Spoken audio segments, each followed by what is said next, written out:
So it's time to turn our attention to the newspapers. Here with me to review them this morning are the anthropologist Mariana Hotter and the journalist and author Janelle Aldred. So welcome back to both of you. And we're going to dive inside the papers this hour. We dealt with a few of the front pages last time around. But Janelle, you've picked out a double-page spread in the Daily Mirror, which has got a fantastic picture of Rishi Sunak visiting a hospital, and there is a woman literally wagging her finger at him. Yeah, she told him to try harder when it comes to nurses' pay. And I think that's something that many of us and many people agree with.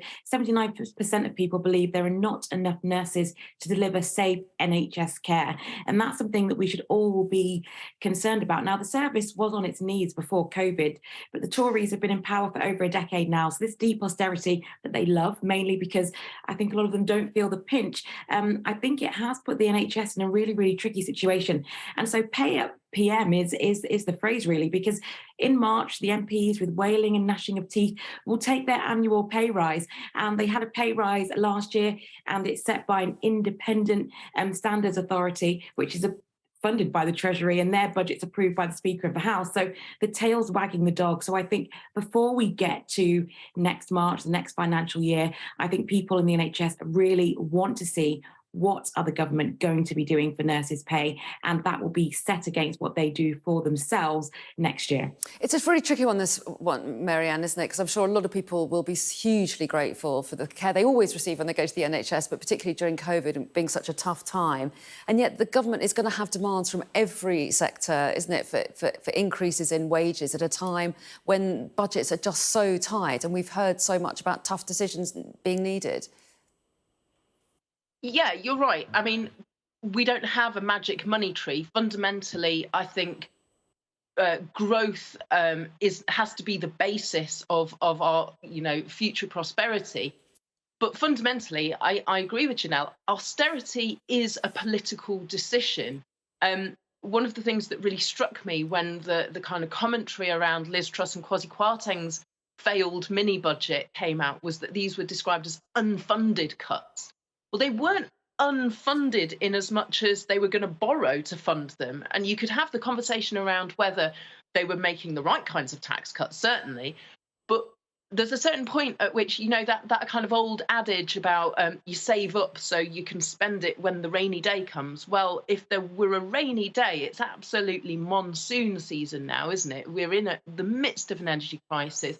There's huge global instability in terms of these kind of shifting global powers. We're still coming out of the fractures of COVID and the global pandemic and all the impacts on the global supply chains there. Whether you're a supporter or not, Brexit has had an impact that needs to be dealt with and factored into the system. And so fundamentally, maybe this is the time that actually we do need to borrow more money. Okay. And actually invest in public services, because when you undercut the teachers, the nurses, the social workers, the police, then the fabric of society starts to fall apart. It's not unsustainable. And it's a huge debate of our time, isn't it, at the moment, and how different parties would approach it. So, but let's move on to an international issue, which I know, Marianne, that you wanted to talk about. I'm not even sure which paper it is. It's the Telegraph, actually. But a lot of the papers will be covering these protests in Iran.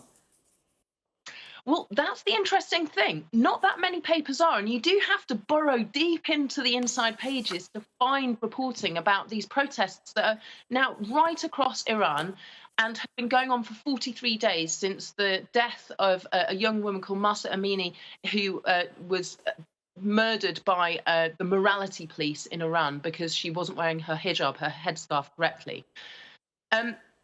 This is quite an extraordinary moment in Iranian society, where there was initial unrest amongst people who perhaps might be the obvious candidates for protesting against the government. But now this has spread right across Iran, beyond Kurdish areas, and all sorts of people, older women, are baring their hair and cutting their hair in public.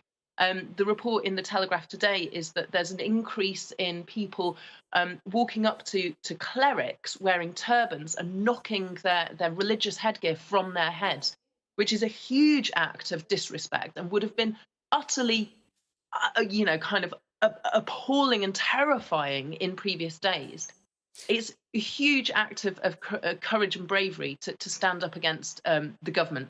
Yeah. They've reported that they're going to put 900 people on trial. They're enacting a thing called preventative arrests. And in places where there are big protests, they're doing things like cutting off internet connectivity, so people are under kind of media blackouts. And it's extraordinary that people are still protesting. And I think the world's eyes do need to be on Iran, and I think our support needs to be with the Iranian people. Yeah. So it should be further up the papers. It should be on the front pages. Yeah, although, of course, very difficult to report from Iran at the moment as well. We should mention that. But yes, that there, as much coverage as possible. I agree. It's a very fascinating story, and really interesting to watch as it goes ahead.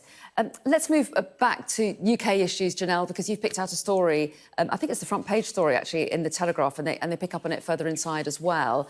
And this is about how Oxford and Cambridge select their students.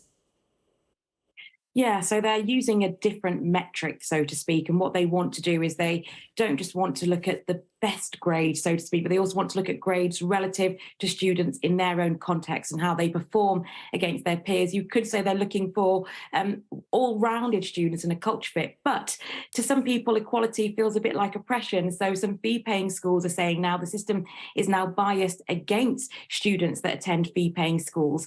Now, for me, I think it's very clear that a lot of students at fee-paying schools do have an extra advantage when it comes to filling in those forms, being able to show what they know and all of those things. And so the fact that now the system is a bit more rigorous, a bit more competitive, meaning that other state students will have more of an equal chance to get in, I don't think that they should see that as a bias against them. I think it's saying, okay, look, we want the brightest and the best. It's not just about grades, but it's also about students, how well-rounded they are, what they contribute to university. And I think that's brilliant because we know that a lot of Oxford students have positions of power in our country. They run a lot of things, and actually they should reflect the whole of society. And going to a fee-paying school or not shouldn't be the only metric or the metric that gives you an advantage. Very quick thought on this, Marianne. I mean, some people might say, well, that's what grades are for, to be able to compare like with like. I mean, what do you think? Do you think it's better to go on grades alone or to delve deeper? So, confession, I went to Oxbridge, I went to Emmanuel College in Cambridge, having come from a state school. And one of the things that really struck me was that not only did people who were coming from much wealthier backgrounds have all the additional advantages. Sorry, very quickly, Marianne, we're running out of time. Sorry. No, it needs to be much more nuanced because it's not just about grades. It's about the rounded person, where they're coming from. But also, when they get there, they need the support so that they don't feel like a massive fish out of water. OK, brilliantly summarised. Thanks very much indeed, Marianne and Janelle. I'll see you again next hour. Thank you.